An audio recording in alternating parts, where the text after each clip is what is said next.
बिस्मिल्लाहिर्रहमानिर्रहीम, अस्सलामुअलैकुम। Welcome to my channel. आज की वीडियो में हम ग्रेड 3 मैथमेटिक्स बुक का यूनिट नंबर 6 रीड करेंगे।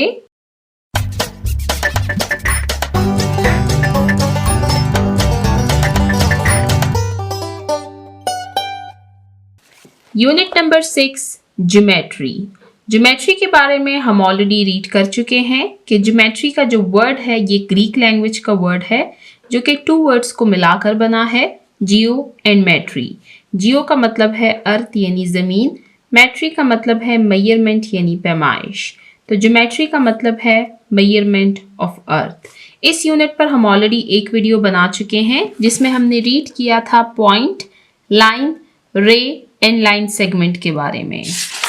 इसके अलावा हमने एक और टॉपिक रीड किया, draw and measure line segment. हमने लाइन सेगमेंट को ड्रॉ करना सीखा, उसको मेजर करना सीखा इन सेंटीमीटर्स एंड मिलीमीटर्स। इसके अलावा हमने इन्हीं टॉपिक पर बेस्ड एक्सरसाइज नंबर 1 को सॉल्व किया। आज की वीडियो हम स्टार्ट करेंगे 2 डायमेंशनल शेप्स क्वाड्रिलेटरल्स के टॉपिक से। अब ये हमारे पास 2 सेपरेट टॉपिक्स हैं।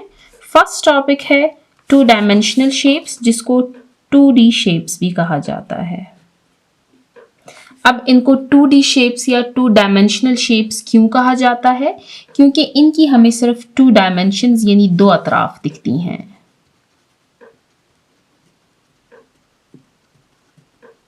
यानी length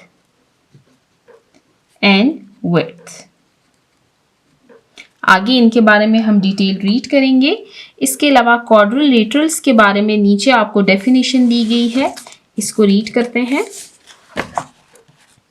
A closed figure with 4 sides and 4 corners is called quadrilaterals. The 4 corners are called vertices of the quadrilaterals. अब इनको हम आगे डिटेल से रीड करेंगे। वापस चलते हैं टॉपिक की तरफ। टॉपिक है हमारे पास 2 डायमेंशनल शेप्स एंड क्वाड्रिलेटरल्स। आप देख सकते हैं आपको एक पिक्चर दी गई है, ये क्लासरूम की पिक्चर है। इस पिक्चर से रिलेटेड आपसे क्वेश्चन पूछा गया है that what 4 sided objects can you see in your classroom, कि इस क्लासरूम में आपको ऐसी कौन सी चीजें दिख रही हैं जो कि 4 साइडेड हैं, यानी जिसकी 4 साइड्स हैं।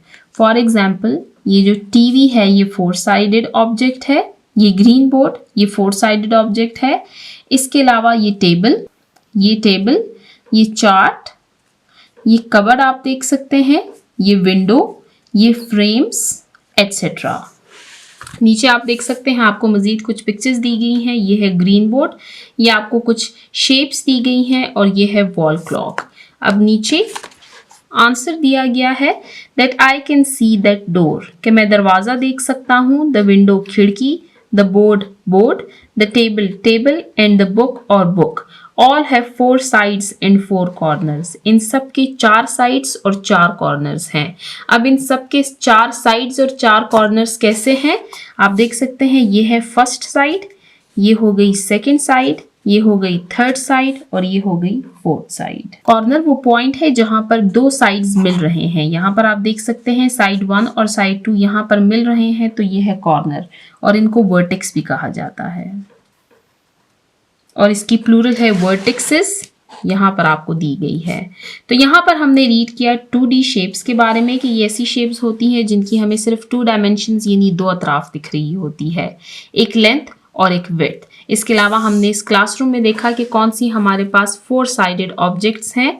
फिर हमने रीड किया 4 साइड्स एंड 4 कॉर्नर्स के बारे में कि कॉर्नर्स और साइड्स क्या होते हैं। यहाँ पर आपको कुछ पिक्चर्स भी दी गई हैं। नीचे इस क्वाड्रिलेटरल की डेफिनेशन को फिर से रीड करते हैं। A closed figure with 4 sides and 4 corners is called quadrilaterals. The 4 corners are called vertices of the quadrilaterals. कि वो क्लोज्ड फिगर जिसकी 4 साइड्स और 4 कॉर्नर्स होते हैं उसको क्वाड्रिलेटरल्स कहा जाता है और इन कॉर्नर्स को कहा जाता है वर्टिक्सेस ऑफ द क्वाड्रिलेटरल्स। अब हमारे पास क्वाड्रिलेटरल्स की एक पूरी फैमिली है, यानी इसमें काफ़ी सारी शेप्स हैं जिनके बारे में अब 1 बाय 1 हम नेक्स्ट पेज पर रीड करेंगे। तो चलते हैं नेक्स्ट पेज नंबर 149 की तरफ। अब ये हमारे पास क्वाड्रिलेटरल की फर्स्ट टाइप है जो कि है रेक्टेंगल।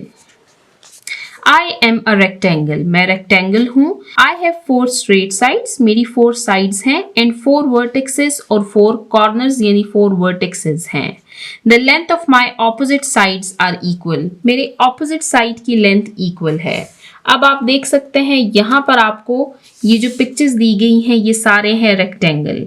रेक्टेंगल के 4 साइड्स हैं और 4 कॉर्नर्स हैं. अब इनके साइज में क्या डिफरेंस है कि इनकी जो ऑपोजिट साइड्स हैं वो सेम लेंथ की होती है. फॉर एग्जांपल ये और ये वाली साइड जो है ये ऑपोजिट है तो ये एक दूसरे की इक्वल है. इसी तरह ये और ये साइड इक्वल है और ये साइड इक्वल है.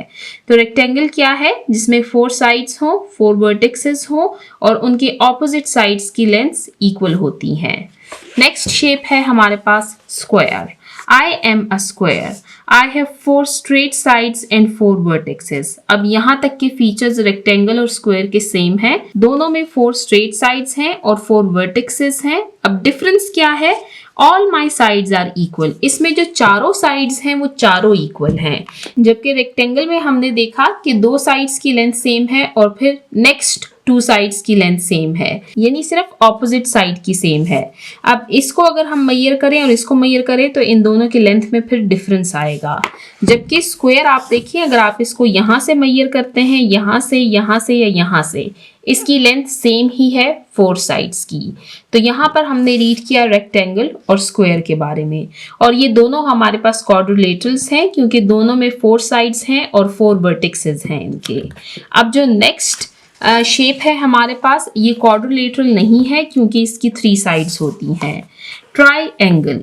अब ट्राई जो है इसका मतलब होता है 3. Triangle. I am a triangle. मैं ट्राइएंगल हूँ. I have 3 straight sides and 3 vertices. मेरी 3 straight sides हैं और 3 vertices हैं. My sides may or may not be equal. मेरी जो 3 sides हैं ये ऐसा हो सकता है कि equal हो और ये equal नहीं भी हो सकती. तो यहाँ पर आपको 3 shapes दी गई हैं ट्राइएंगल की. ये देख सकते हैं आप side number 1, side number 2, side number 3, vertex number 1, vertex number 2 and vertex number 3. अब नेक्स्ट शेप सर्कल के बारे में रीड करते हैं. Circle. I am a circle. मैं सर्कल हूँ. The distance of all my points from the center is equal. अब इसके सेंटर से इन तमाम साइड्स का जो डिफरेंस है वो सेम है, यानी यहाँ से यहाँ तक अगर आप इसको मेजर करेंगे और यहाँ से यहाँ तक, यहाँ से यहाँ तक, यहाँ से यहाँ तक, यहाँ से यहाँ तक, इन सब की जो मेजरमेंट है वो सेम है. I have no side and no vertex. मेरी कोई भी साइड नहीं है ना ही कोई वर्टेक्स है. आप देख सकते हैं ये एक राउंड शेप है, इसमें ना ही कोई साइड है ना ही कोई वर्टेक्स है, यानी ऐसा कोई पॉइंट भी इसमें नहीं है जहां पर 2 स्ट्रेट लाइंस मिल रही हो, ना ही इसमें कोई स्ट्रेट लाइन मौजूद है. ये एक कर्व शेप है जिसको सर्कल कहा जाता है. आप देख सकते हैं वॉल क्लॉक की पिक्चर दी गई है, आपको रुपए की पिक्चर दी गई है, व्हील यानी पहिए की, और ये एक बॉल बनाया गया है. तो यहाँ पर हमने 4 शेप्स के बारे में रीड किया. जो फर्स्ट 2 शेप्स हैं ये क्वाड्रिलेटरल्स हैं, यानी इनकी 4 साइड्स हैं और 4 वर्टेक्स हैं. जबकि थर्ड शेप है ट्राइंगल जिसकी 3 साइड्स और 3 वर्टेक्स होती हैं. और लास्ट हमने रीड किया सर्कल जिसमें जो मिड पॉइंट से हर साइड का जो डिस्टेंस है वो सेम होता है. इसमें ना ही कोई साइड होती है ना ही कोई वर्टेक्स मौजूद होता है. आई होप अभी तक आप इन शेप्स को समझ चुके होंगे. ये ज्योमेट्री के बहुत बेसिक शेप्स हैं, आपको ये जरूर आने चाहिए. इसके अलावा आपको रेक्टेंगल और स्क्वायर का डिफरेंस भी मालूम होना चाहिए. रेक्टेंगल में ऑपोजिट साइड्स की जो लेंथ है वो इक्वल होती है, जबकि स्क्वायर में चारों साइड्स की लेंथ इक्वल होती है. अब चलते हैं नेक्स्ट पेज नंबर 151 की तरफ. यहाँ पर हमारे पास एक न्यू टॉपिक स्टार्ट हो रहा है जो कि है पैरामीटर ऑफ स्क्वायर. हमने जो 4 शेप्स रीड की हैं रेक्टेंगल, स्क्वायर एंड ट्राइंगल, अब हम उनकी पैरामीटर के बारे में रीड करेंगे. सबसे पहले हम ये समझते हैं कि पैरामीटर क्या होता है.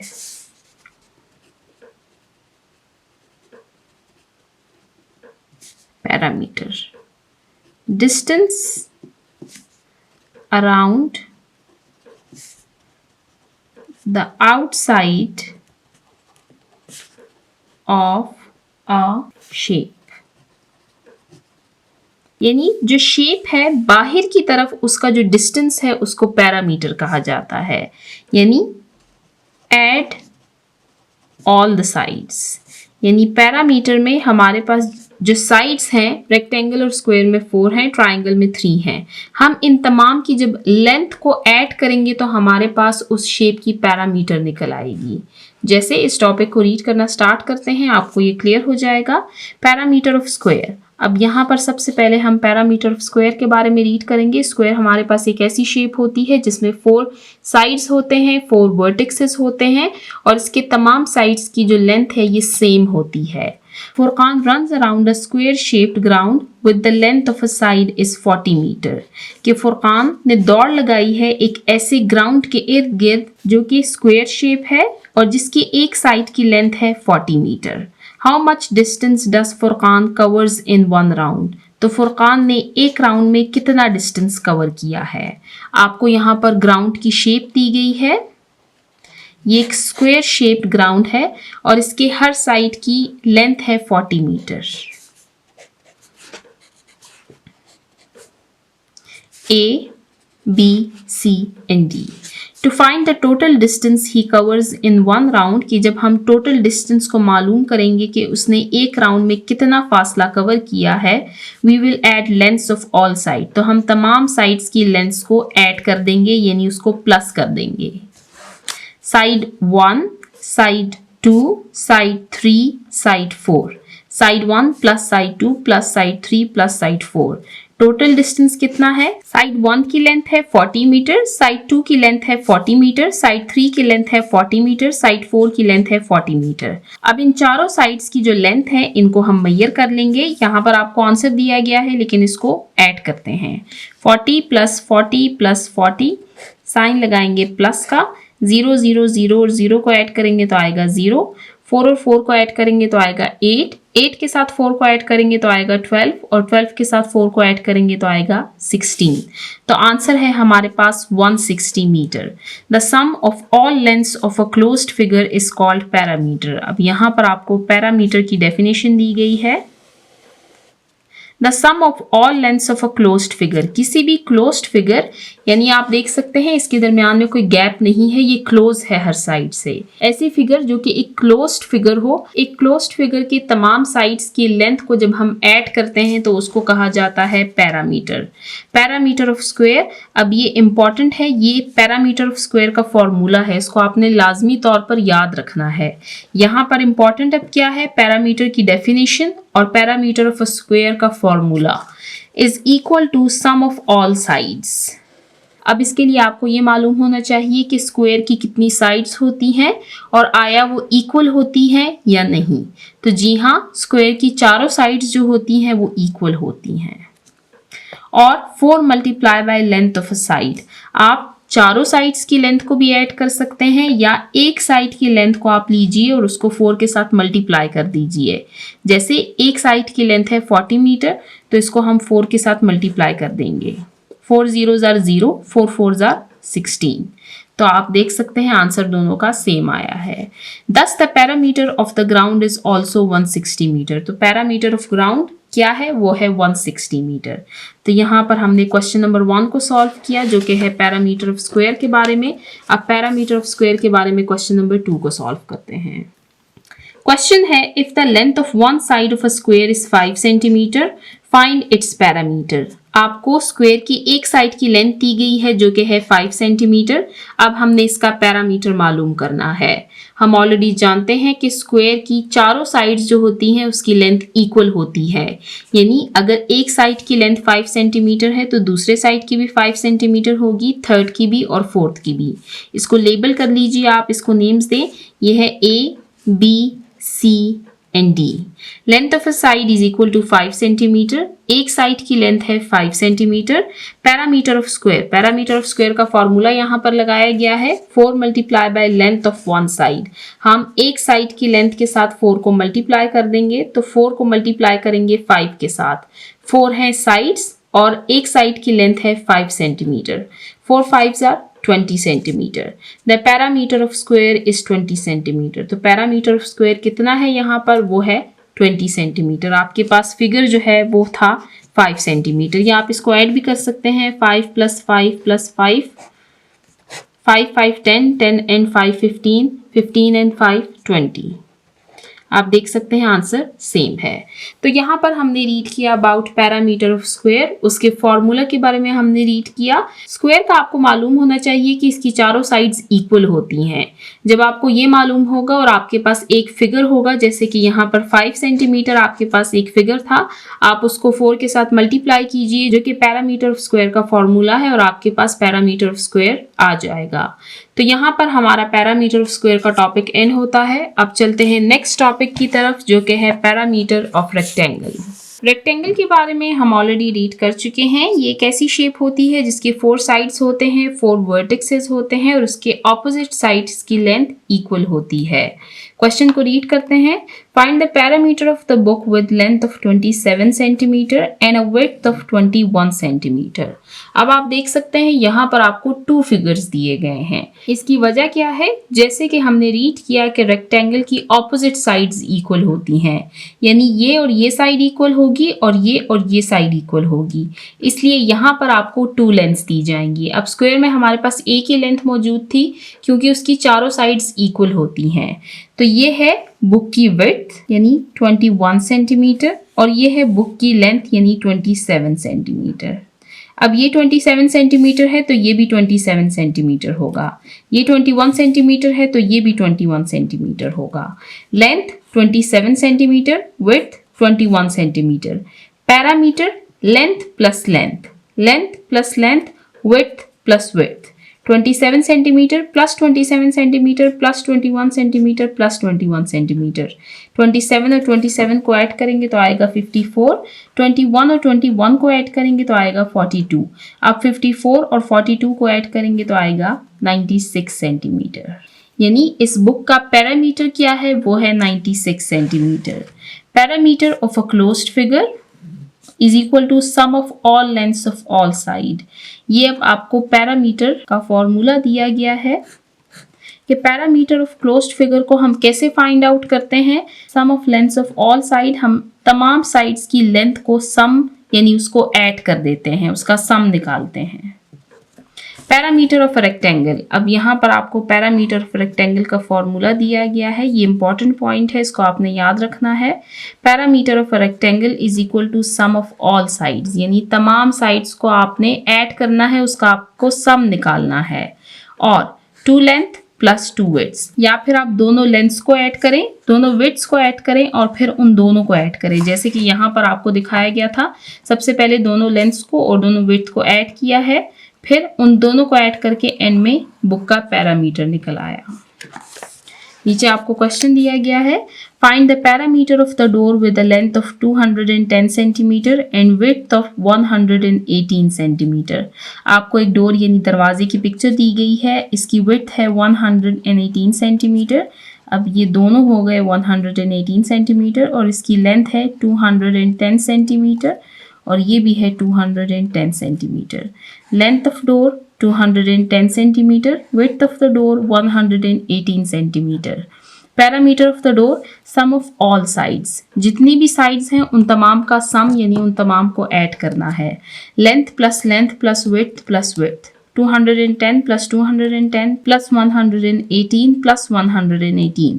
210 और 210 को ऐड करेंगे तो आएगा 420 और 118 और 118 को ऐड करेंगे तो 8 and 8 16, 3 and 2 236। अब 420 और 236 को ऐड करते हैं 656 सेंटीमीटर। तो यहाँ पर हमने रीड किया पैरामीटर ऑफ रेक्टेंगल के बारे में, इसके फॉर्मूला को हमने रीड किया, that sum of all sides और 2 लेंथ प्लस 2 विड्थ। चलते हैं नेक्स्ट पेज नंबर 153 की तरफ और पैरामीटर ऑफ ट्राइंगल को रीड करते हैं। ट्राइंगल के बारे में हम ऑलरेडी रीड कर चुके हैं। ये एक ऐसी शेप होती है जिसकी 3 साइड्स और 3 वर्टिसेस होते हैं। इनकी लेंथ डिफर कर सकती है या सेम भी हो सकती है। I have a triangular shaped garden in my home with length of 18 metre, 30 metre and 24 metre. अब एक रेक्टेंगुलर शेप की गार्डन है हमारे घर में जिसकी लेंथ है 18 metre, 24 metre and 30 metre. Find the total length of the fence required around the garden. अब गार्डन के इर्द गिर्द जो फेंस यानी बाड़ दरकार है उसकी लेंथ कितनी है, यानी हमें कितनी लेंथ की फेंस चाहिए। तो हमारे पास जो तीनों फिगर्स मौजूद हैं उनको हम ऐड करेंगे। पैरामीटर ऑफ ट्राइंगल, ये आपको फॉर्मूला दिया गया है, sum of all three sides, तीनों साइड्स का हम सम निकालेंगे यानी उसको हम ऐड करेंगे। 18 metre, 24 metre plus 30 metre, answer आएगा 72 metre. The perimeter of triangle is 72 metre. इसका फॉर्मूला क्या है, sum of all three sides, यानी जो तीनों साइड्स हैं उन तीनों को हमने ऐड करना है, उसका सम निकालना है। नीचे आपको ट्राइंगल का एक दूसरा क्वेश्चन दिया गया है, इसको रीड करते हैं। Find the parameter of a triangle whose length of sides are AB 4 cm, BC 5 cm and AC 3 cm। अब यहाँ पर आपको ट्राइंगल की एक शेप दी गई है जिसकी लेंथ है AC 3 cm, AB 4 cm and CB 5 cm। Parameter of triangle क्या है, sum of all three sides, तीनों साइड्स को हमने ऐड करना है। 3 centimetre plus 4 centimetre plus 5 centimetre, answer आएगा 12 सेंटीमीटर। तो इस शेप का पैरामीटर क्या है, वो है 12 सेंटीमीटर। हमने तीनों shapes square, rectangle and triangle, इनके पैरामीटर कैसे फाइंड आउट करना है, उनमें कौन से फार्मूलाज यूज होते हैं, उसके बारे में हमने रीड किया। अब हमारे पास है लास्ट शेप जो कि है सर्कल। तो सर्कल के बारे में रीड करते हैं। टॉपिक है हमारे पास identify centre, radius and diameter of a circle. अब ये हमारे पास एक सेपरेट टॉपिक है जिसमें हम सर्कल का सेंटर, रेडियस और डायामीटर को आइडेंटिफाई करना सीखेंगे, यानी उसकी पहचान सीखेंगे कि सर्कल में सेंटर कहाँ पर मौजूद होता है, रेडियस कहाँ पर मौजूद होता है और डायामीटर कहाँ पर मौजूद होता है। सेंटर, रेडियस और डायामीटर की आइडेंटिफिकेशन के लिए आपको कुछ स्टेप्स दिए गए हैं, इनको रीड करते हैं। Point number 1, cut a paper in circular shape. आपने एक पेपर को कट करना है इन सर्कुलर शेप। आप देख सकते हैं आपको सर्कुलर शेप दी गई है, आप इसी तरह का एक पेपर कट कीजिए। Point number 2, fold it into half and unfold it. फिर इस पेपर को आप हाफ में फोल्ड कीजिए और फिर इसको अनफोल्ड करें। जैसे ये आप देख सकते हैं, आपने इसको फोल्ड किया, अब फिर से आप इसको अनफोल्ड कीजिए। You will get a crease that is represented by line segment AB।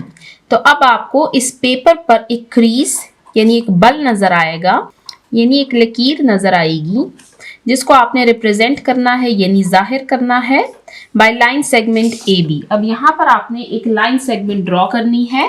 आप दी हुई इंस्ट्रक्शंस को फॉलो करते हुए खुद भी इसकी प्रैक्टिस कीजिए। अब यहाँ पर जो क्रीज आपको नजर आ रहा है, यहाँ पर हम लाइन ड्रॉ करेंगे और इस लाइन को हम रिप्रेजेंट करेंगे बाय AB। जैसे यहाँ पर आप देख सकते हैं ये सर्कुलर शेप है, इसको हाफ किया गया है, फिर अनफोल्ड किया गया है और अब इसको नेम्स दिए गए हैं A and B। The line segment AB is called the diameter of the circle. तो अब सर्कल के मिड में ये जो लाइन आई है हमारे पास, ये है डायामीटर। ये आपने डेफिनेशन याद रखनी है डायामीटर की। The line segment AB is called the diameter of circle. तो हम कह सकते हैं that the line segment that passes through the center of the circle is called diameter. The line segment that passes through the center of a circle is called a diameter. अब चलते हैं next page, page number 155 की तरफ। Now fold the paper into quarter and unfold it.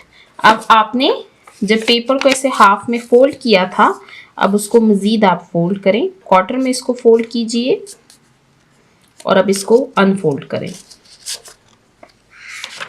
You will find another crease। तो आपको एक दूसरी लकीर, एक दूसरा बल नजर आएगा, that is represented by line segment DE, जिसको आप रिप्रेजेंट करेंगे by DE। यहाँ पर आप देख सकते हैं आपको एक और क्रीज नजर आ रहा होगा।